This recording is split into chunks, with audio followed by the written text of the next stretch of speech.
दोस्तों एक्सेल के इस अमेजिंग चैप्टर में आप सभी का स्वागत है। जहां पर आज हम सीखने वाले हैं बैंक डेटा मैनेज करना।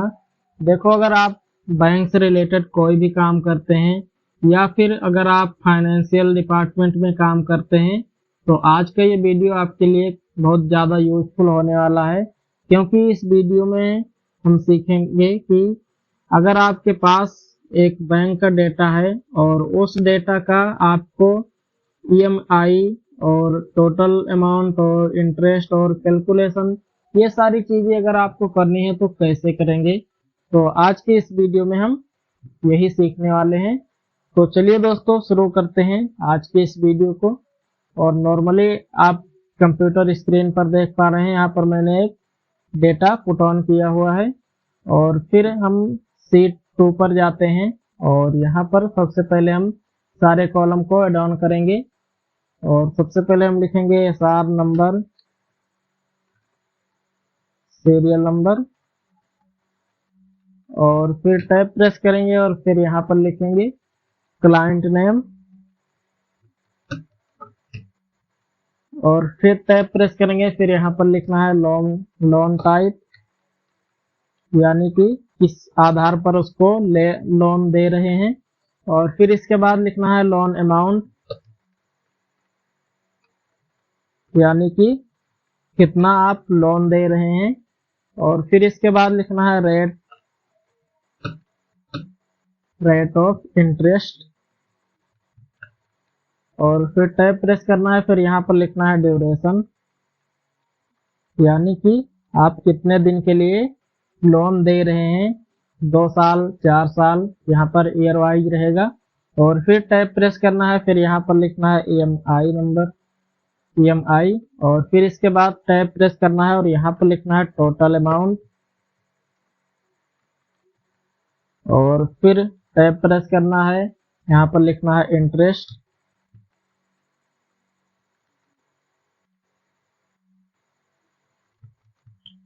यानी कि हमने जितना भी लोन टाइप दिया है, लोन दिया है, उसमें से कितना हमें इंटरेस्ट मिला है। और अब इस ऊपर वाले कॉलम को सिलेक्ट करेंगे और यहाँ से मर्ज एंड सेंटर कर देंगे। और फिर यहाँ पर हम लिखेंगे बैंक डेटा, और फिर यहाँ पर हम लिखेंगे bank loan data, bank loan data. और फिर इसके बाद इसे सेलेक्ट करना है, और सेलेक्ट करने के बाद फिर यहाँ से आपको इसे बोल्ड कर देना है। और बोल्ड करने के बाद आप साइज इंक्रीज कर सकते हैं। और फिर इसके बाद यहाँ पर लाइन को मिडिल में कर देना है। और फिर इसके बाद बैक कलर एक अप्लाई कर लेना है। चलिए मैं कर लेता हूँ।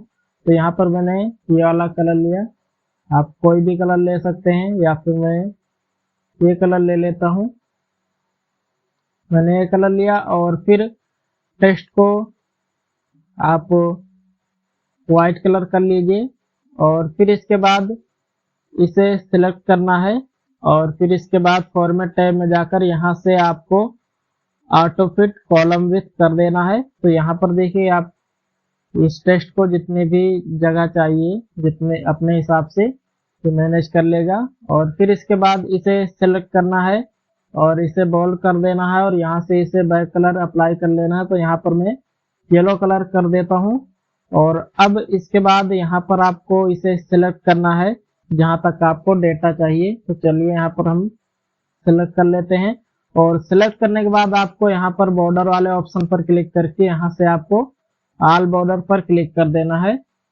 और फिर इसके बाद अब यहाँ पर आपको सीरियल नंबर डालना है, 1 लिखना है, और इंटर करके 2 लिखना है। अब इन दोनों को सिलेक्ट करना है, और सिलेक्ट करने के बाद आपको यहाँ से नीचे को ड्रैग कर देना है जहां तक आपको डेटा चाहिए। तो यहाँ पर मैं ड्रैग कर देता हूँ। और अब इसके बाद यहाँ पर मैं लिखूंगा क्लाइंट नेम। तो चलिए मैं क्लाइंट नेम लिख लेता हूँ,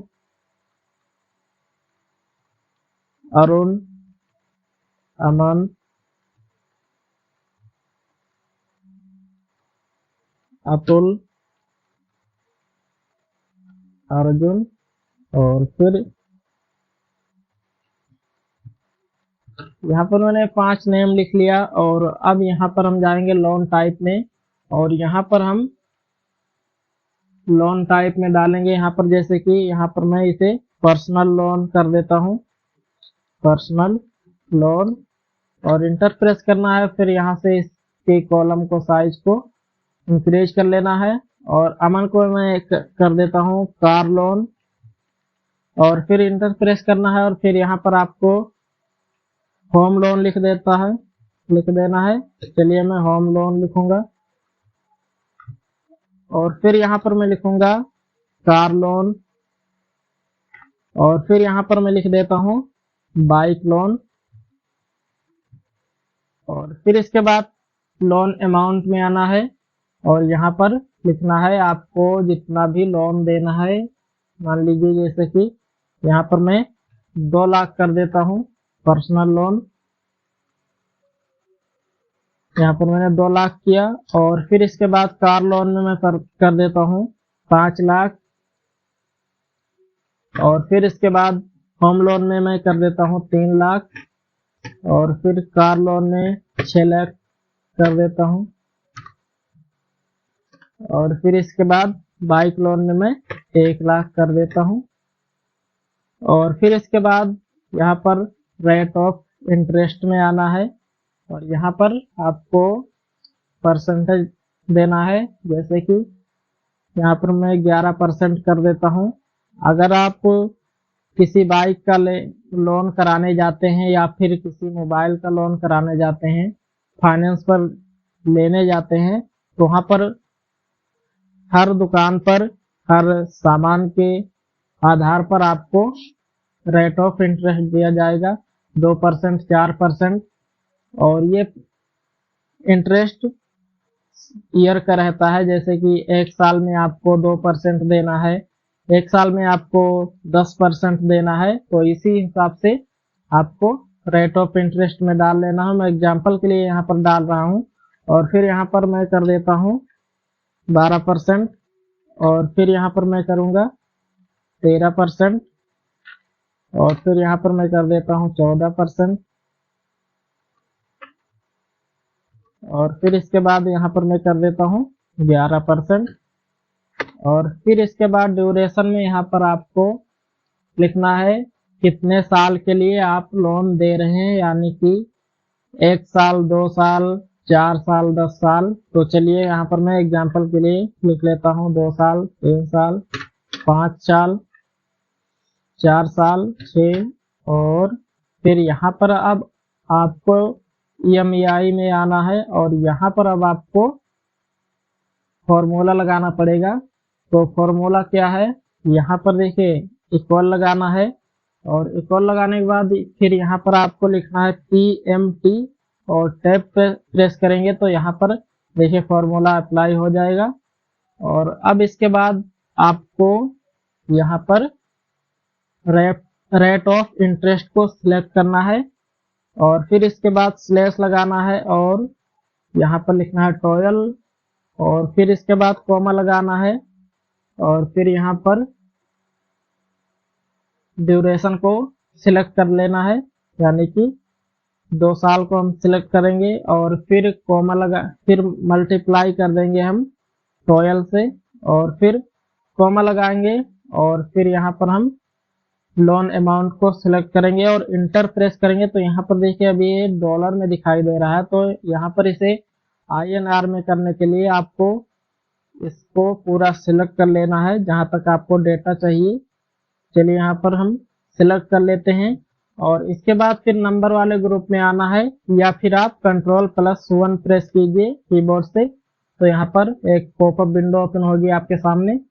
और फिर यहाँ से आपको करेंसी वाले ऑप्शन में जाना है, और यहाँ से आपको सिंबल वाले ऑप्शन पर क्लिक करके यहाँ पर आपको लिखना है I, और फिर इसके बाद यहाँ पर देखिए ऊपर के साइड में या फिर नीचे के साइड में यहाँ पर देखिए INR लिखा है, इस पर क्लिक करके आपको सिंपली ओके पर क्लिक कर देना है। तो यहाँ पर देखिए अभी H दिखा रहा है क्योंकि इसका साइज कम है, तो इसका साइज बड़ा कर लेंगे।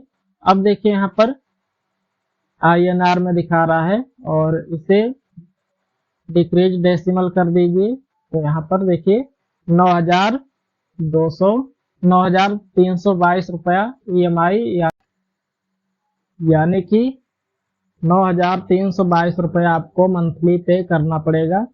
अब इसे पकड़कर नीचे को ड्रैग कर दीजिए। तो यहाँ पर देखिए पूरा का पूरा INR EMI निकल आएगा। ये आपको जितना रुपए मंथली पे करना पड़ेगा। और अब टोटल अमाउंट में आना है और फिर यहाँ पर आपको फॉर्मूला लगाना पड़ेगा। तो यहाँ पर आपको इक्वल लगाना है और फिर यहाँ पर आपको EMI को सिलेक्ट करना है और मल्टीप्लाई कर देना है। यहाँ पर आपको मल्टीप्लाई कर देना है ड्यूरेशन से और फिर मल्टीप्लाई कर देना है 12 से। तो यहाँ पर देखिए टोटल अमाउंट निकल आएगा यानी कि 2,23,770 रुपये। और इस पर क्लिक करके इसे डेसिमल डिक्रीज कर दीजिए। तो यहाँ पर देखिए 2,23,718 रुपये टोटल अमाउंट दिखाई दे रहा है। अब इसे पकड़कर आप नीचे ड्रैग कर दीजिए। तो यहाँ पर देखिए ऑटोमेटिक इंसर्ट हो जाएगा। और फिर इसके बाद अब इंटरेस्ट निकालना है। तो इंटरेस्ट निकालने के लिए आपको इक्वल लगाना है और इक्वल लगाने के बाद आपको फिर टोटल अमाउंट में से माइनस कर देना है लोन अमाउंट को और इंटर प्रेस करना है। तो यहाँ पर देखिए आपका जो इंटरेस्ट था वो 23,718 रुपये है। अब इसे पकड़कर अब आप ड्रैग कर दीजिए। सिंपली यहाँ पर इंटरेस्ट निकल आएगा। और इसी तरह आप अगर आपके पास बहुत ज़्यादा डेटा है और फिर इसे पकड़कर आप यहाँ तक ड्रैग कर दीजिए फिर और पूरा का पूरा ड्रैग कर दीजिए और इसे भी पकड़कर नीचे को ड्रैग कीजिए और फिर इसे भी पकड़कर आप नीचे ड्रैग कर दीजिए। अब देखिए यहाँ पर ये फॉर्मूला गलत दिखा रहा है अभी। अब जैसे ही यहाँ पर आप कोई नेम डालेंगे, जैसे कि मैं एक नेम लिख लेता हूँ और फिर टैब प्रेस करूंगा। यहाँ पर मैं लिख देता हूँ कार लोन पर्सनल। यहाँ पर मैं लिखूंगा लोन टाइप में कार लोन और फिर यहाँ पर मैं लोन अमाउंट कर देता हूँ। यहाँ पर मैं इसका 9 लाख कर देता हूँ और फिर टैब प्रेस करूंगा और यहाँ पर देखिए रेट ऑफ इंटरेस्ट में यहाँ पर मैं 12% कर देता हूँ और फिर टैब प्रेस करूंगा। और ड्यूरेशन में यहाँ पर मैं जैसे ही ड्यूरेशन यहाँ पर चलिए मैं 5 साल कर देता हूँ और देखिए मैं जैसे ही इंटर करूंगा तो यहाँ पर देखिए ऑटोमेटिक यहाँ पर EMI निकल कर आ गया है और टोटल अमाउंट और यहाँ पर इंटरेस्ट। तो इसी तरह आप नाम इंसर्ट करते जाइए और यहाँ पर ऑटोमेटिक EMI और टोटल अमाउंट और इंटरेस्ट निकलता जाएगा। तो चलिए यहाँ पर मैं एक डेटा और पुट ऑन कर देता हूँ बाइक लोन और फिर यहाँ पर चलिए मैं 1 लाख कर देता हूँ और फिर इसके बाद टैब प्रेस करके यहाँ पर मैं कर देता हूँ इसे 13% और फिर टैब प्रेस करूंगा और यहाँ पर देखिए मैं जैसे ही ड्यूरेशन पर क्लिक करके यहाँ पर मैं चलिए इसे 3 साल कर देता हूँ और देखिए जैसे ही आप इंटर प्रेस करेंगे तो यहाँ पर देखिए आपका जो EMI था और टोटल अमाउंट था और यहाँ पर इंटरेस्ट था वो ऑटोमेटिक यहाँ पर शो कर देता है। इसी तरह MS एक्सेल का यूज करके आप बैंक का डेटा मैनेजमेंट कर सकते हैं। और अब इसे आप सिलेक्ट कीजिए और यहाँ से अलाइनमेंट को सेंटर में कर लीजिए और इसे भी आप सिलेक्ट कीजिए पूरे को और यहाँ से आप इसे अलाइनमेंट को सेंटर में कर लीजिए। अब इसे आप चाहे तो डिलीट कर सकते हैं इसे भी। और इसी तरह MS एक्सेल का यूज करके आप बैंक का लोन डेटा मैनेजमेंट कर सकते हैं। तो आशा करता हूं दोस्तों कि आपको ये वीडियो पसंद आई होगी और वीडियो पसंद आई हो तो वीडियो को लाइक कीजिए और चैनल पर नए हैं तो चैनल को सब्सक्राइब कर लीजिए। तो चलिए दोस्तों वीडियो को यहीं पर एंड करते हैं और मिलते हैं किसी नेक्स्ट वीडियो में। किसी नए टॉपिक के साथ। तब तक के लिए जय हिंद, वंदे मातरम।